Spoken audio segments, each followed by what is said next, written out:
You don't lose the old version of yourself all at once. It doesn't die like a scene in a movie. It fades in pieces. First, the way you used to react. Then the people you used to call. Then the places you used to run to for comfort. And before you even notice, you're looking at old photos and thinking, I don't even recognize that person anymore. But here's the uncomfortable part. Most of the world wants you to stay familiar. They don't actually want growth, they want consistency. Predictability. If you break your pattern, they feel lost. They don't clap when you evolve, they flinch. Because now they have to meet a new version of you, one that doesn't fit into the role they had written for you. You were the reliable one, the quiet one, the one who didn't fight back. And now, you're unreadable. That's the cost. They miss the version of you they could control. You'll notice this shift most when you stop explaining yourself. Once you no longer feel the need to justify your silence, your absence, your change of pace, the masks around you start falling. People don't like when you outgrow their access. They don't say it directly, but it shows. In passive-aggressive remarks. In sudden distance. They treat your healing like betrayal. Why? Because your boundaries expose their entitlement. You used to give without question, and now you think before you speak. You weigh intention. You protect your peace. And that's dangerous. Not because it's violent, but because it removes them from the center of your life. That's a betrayal they weren't prepared for. You didn't leave the group chat.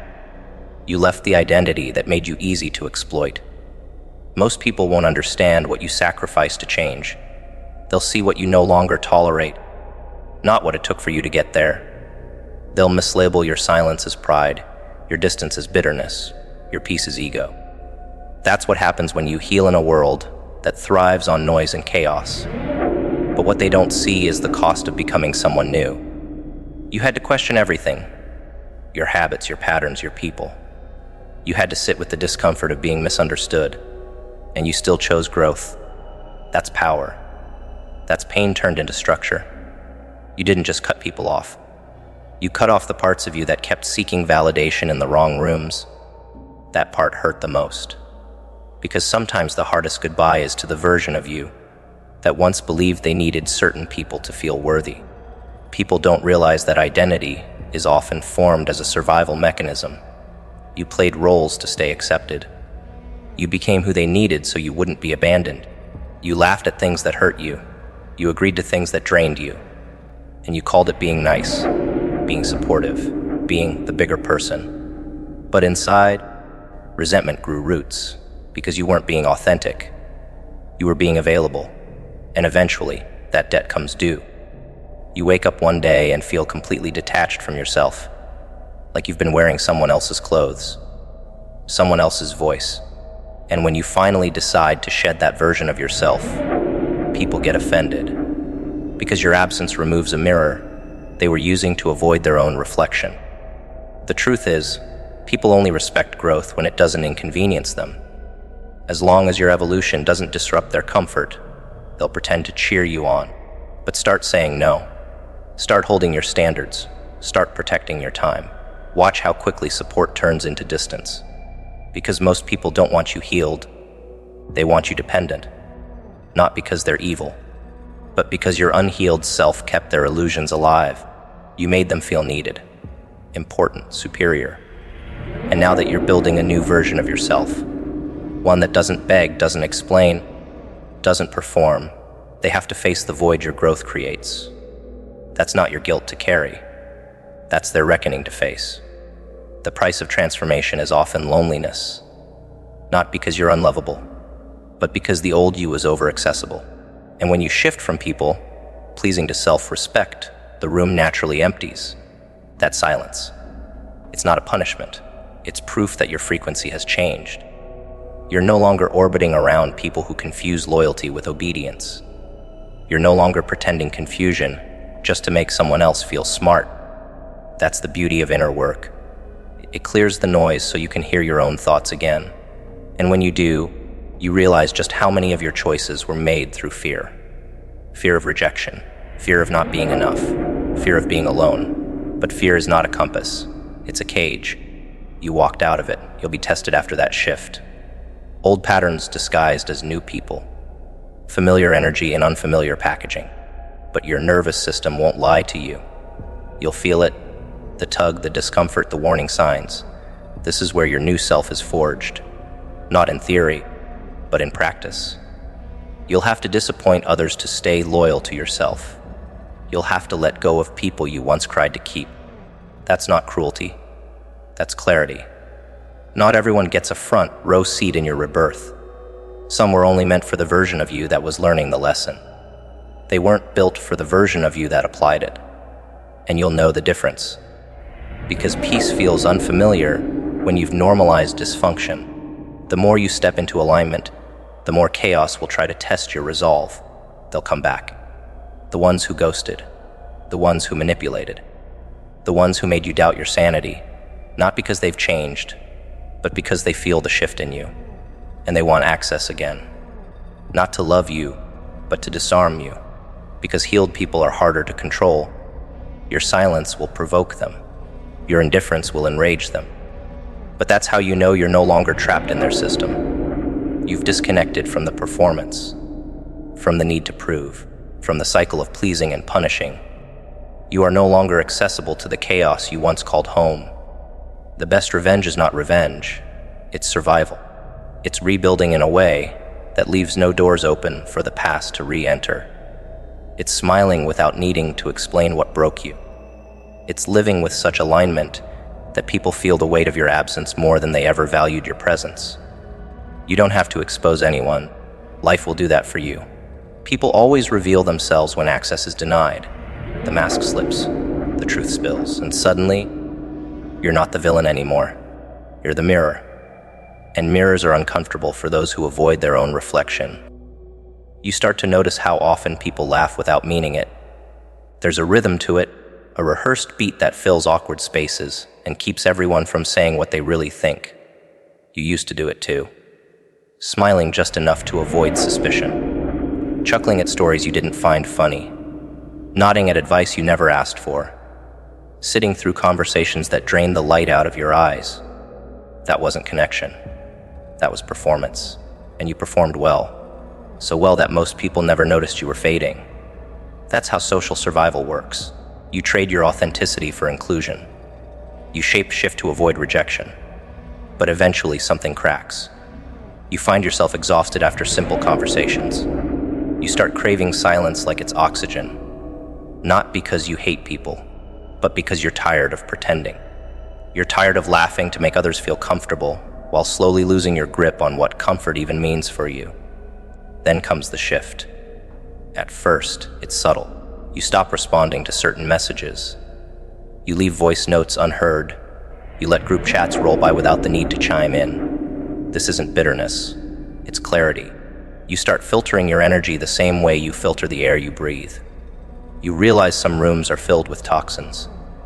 Everyone's talking, but nothing's being said. The same recycled jokes, the same fake compliments, the same drama masked as bonding. And every time you return to those spaces, something inside you folds. Not out of fear, but fatigue. Because you've outgrown the need to be liked by everyone. You don't need to be included if the price is your peace. And suddenly, silence becomes more nourishing than applause. You realize your soul doesn't need an audience. It needs alignment. You begin to see how much of society is built on emotional convenience. People don't always want the truth. They want the version of it that makes them feel good, that flatters their ego, that confirms their biases. And if you dare to speak without that filter, they call you harsh, arrogant, distant. But what they're really saying is, you're no longer willing to lie to keep things comfortable. And that scares them, because when someone starts telling the truth, even quietly, it forces everyone else to re-examine their own illusions. That's why they distance themselves. Not because you're wrong, but because you've become a mirror they're not ready to face. The moment you stop playing along, the script falls apart. They can't use the old lines on the new you.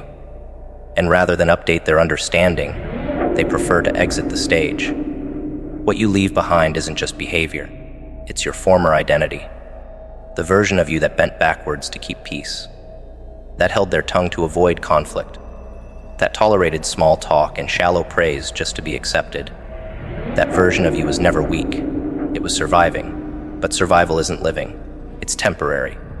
And you know now that your energy is sacred. You no longer walk into rooms wondering who will like you. You walk in wondering if you like the room. That changes everything. The dynamics. The silence. You don't rush to fill it. You let it stretch. Let others reveal themselves. You're not afraid of awkwardness anymore. You've learned that truth often sounds awkward in rooms that only echo delusion. There's a violence to pretending, a quiet corrosion, and it always starts small. You laugh when you want to cry.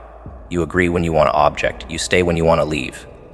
Over time, your body becomes fluent in betrayal, self-betrayal, and eventually your mind follows. You start doubting your instincts. You question your clarity. You second-guess your discomfort. Because for so long, you were told that being agreeable was noble, that being liked was the goal. But being liked by people who don't know themselves is a prison sentence. You were never meant to decorate someone else's delusion. You were meant to live, fully, honestly. And that requires shedding the costumes you were praised for wearing. Let them mourn the version of you that kept the peace at your own expense. That version served its purpose. But you don't owe anyone your continued participation in a lie. You stop trying to explain yourself. That's the part no one prepares you for, the quiet withdrawal from justification. Before, you would over-explain your silence, your distance, your decisions.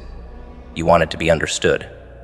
You thought if you just used the right words, they'd see your heart. But they never really wanted your truth. They wanted your compliance. So now you say less, you watch more. You let people reveal themselves without interruption. And it's astonishing how quickly some unravel when your approval is no longer on the table. You realize how much of their confidence was fueled by your silence. How many people were only brave because you kept your power folded away in politeness? But now that you've reclaimed it, their tone changes. The dynamic shifts. They start tripping over their own narratives. And all you had to do was nothing. When you shade the fake laughter and soul-numbing interactions, the loneliness hits hard. Not because you miss them, but because you finally meet yourself. Without noise, without distortion. And what you find isn't always comfortable. You face your own habits, your own blind spots. You see the roles you played, the red flags you excused, the time you gave away hoping it would buy you love. But this is where transformation begins, not with blame, but with brutal honesty. You stop making excuses for others, and you stop making excuses for your own patterns. The people who remain are few, but they see you clearly, not as someone to use, mold, or decode, but as someone to respect. You're not easy to label anymore. And that means you're finally becoming real. People say they want your growth, until your growth confronts their stagnation. They liked you better when you were digestible, predictable, when your edges were filed down to fit their comfort zones. But the more you evolve, the less you shrink. And they don't know what to do with that. They can't play the same emotional games. The hooks don't land.